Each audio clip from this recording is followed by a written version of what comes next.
431 number question है। हम लोग मिसलेनियस टाइप क्वेश्चन कवर कर रहे थे, 430 तक कवर कर लिए थे। भारत के लिए आर्थिक विकास की योजना को डैश के रूप में भी जाना जाता है, तो बॉम्बे योजना के रूप में भी जाना जाता है। बॉम्बे योजना 8 प्रमुख भारतीय उद्योगपतियों और टेक्नोक्रेट्स JRD टाटा, घनश्याम दास बिड़ला, अर्देशीर दलाल, लाला श्रीराम, कस्तूरभाई लाल भाई, अर्देशीर दारा सासराव, सर पुरुषोत्तम दास, ठाकुर दास और जॉन मसाई द्वारा प्रस्तावित की गई थी। इसे 2 भागों में प्रकाशित किया गया था। पहला भाग 1944 में और दूसरा 1945 में प्रकाशित किया गया था। निम्नलिखित में से कौन सा कथन सही है? 2011 में भारत में जो मृत्यु दर थी 7.2 प्रति 1000, 2012 में जन्म के समय जो जीवन की प्रत्याशा 72.6% एक वर्ष में थी। तो दूसरा गलत है, पहला सही है। जन्म के समय जीवन प्रत्याशा 1951 में 36.7 वर्ष से बढ़कर 2012 में 67.9 वर्ष हो गई। किसी अवधि में जन्म दर प्रति 1000 जनसंख्या पर जीवित जन्मों की कुल संख्या को वर्षों में समय की अवधि से विभाजित करने पर प्राप्त होती है। भारत में राष्ट्रीय निवेश कोष के संबंध में निम्नलिखित में से कौन सा कथन सत्य है? इसकी वार्षिक आय के 75% का उपयोग स्वास्थ्य, शिक्षा और रोजगार को प्रोत्साहित करने वाली योजनाओं में किया जाना था। सही है। इसे 2018 में भंग कर दिया गया, ये गलत है। इसे 2005 में बनाया गया, ये भी सही है। तो पहला और दूसरा सही है।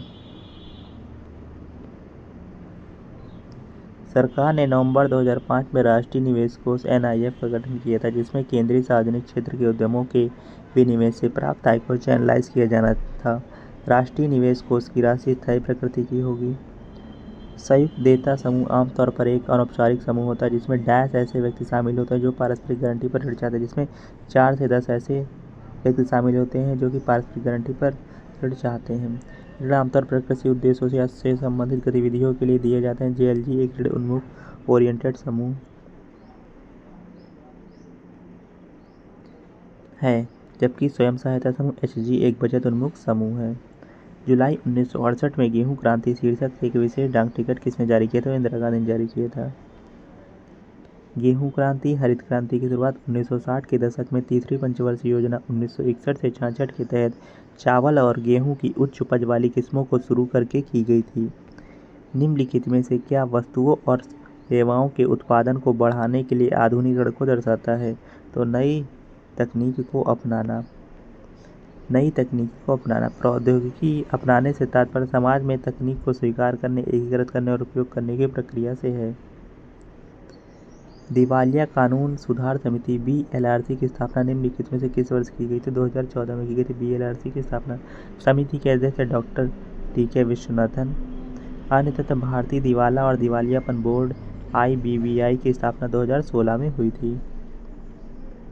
भगवती समिति 1973 ने डैश पर एक रिपोर्ट प्रस्तुत की। बेरोजगारी पर एक रिपोर्ट भगवती समिति ने 1973 में प्रस्तुत की थी।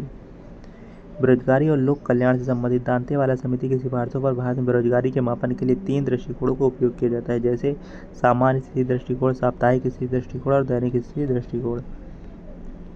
किस अर्थशास्त्री ने निम्नलिखित वाक्यांशों को लोकप्रिय बनाया? प्रत्येक से उसकी क्षमता के अनुसार, प्रत्येक को उसकी आवश्यकता के अनुसार। ये कार्ल मार्क्स ने बनाया था। प्रत्येक को क्षमता के अनुसार, प्रत्येक को उसकी आवश्यकता के अनुसार। कार्ल मार्क्स ने निम्नलिखित वाक्यांश को लोकप्रिय बनाया। प्रत्येक से उसकी क्षमता के अनुसार, प्रत्येक को उसकी आवश्यकता के अनुसार। वह पूंजीवाद और साम्यवाद के बारे में अपने सिद्धांतों के लिए प्रसिद्ध है। प्रसिद्ध कार्य the Communist Manifesto Karl Marx और फ्रेडरिक एंगल्स द्वारा लिखित है। दास कैपिटल भी।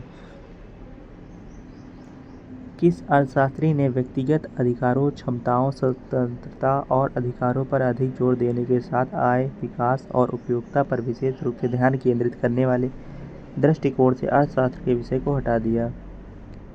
तो अमर्त्य सेन ने।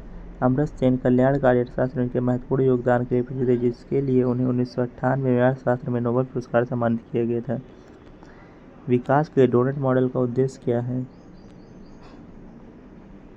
यह एक ऐसी दुनिया की कल्पना करता है जिसमें लोग और ग्रह संतुलन में बढ़ सके। तो ये विकास का डोनट मॉडल है। माल्थसियन सिद्धांत के अनुसार निम्नलिखित में से कौन सा ज्यामितीय प्रगति में बढ़ता है? तो जनसंख्या ज्यामितीय प्रगति में बढ़ता है माल्थसियन सिद्धांत के अनुसार। माल्थस द्वारा प्रस्तावित इस सिद्धांत में कहा गया कि मानव जनसंख्या ज्यामितीय रूप से बढ़ती है जबकि खाद्य उत्पादन अंकगणितीय रूप से बढ़ता है।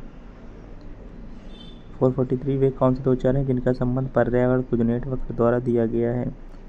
तो पर्यावरण अवनति और प्रति व्यक्ति आय। पर्यावरण कुजनेट वक्र पर्यावरणीय अवनति और प्रति व्यक्ति आय के बीच के संबंध को दर्शाता है। कौन सा आर्थिक विचार पद्धति व्यक्तिवाद या इस विचार के बारे में बात करता है कि लोग सार्थक तरीके से कार्य करेंगे जिसका विश्लेषण किया जा सकता है?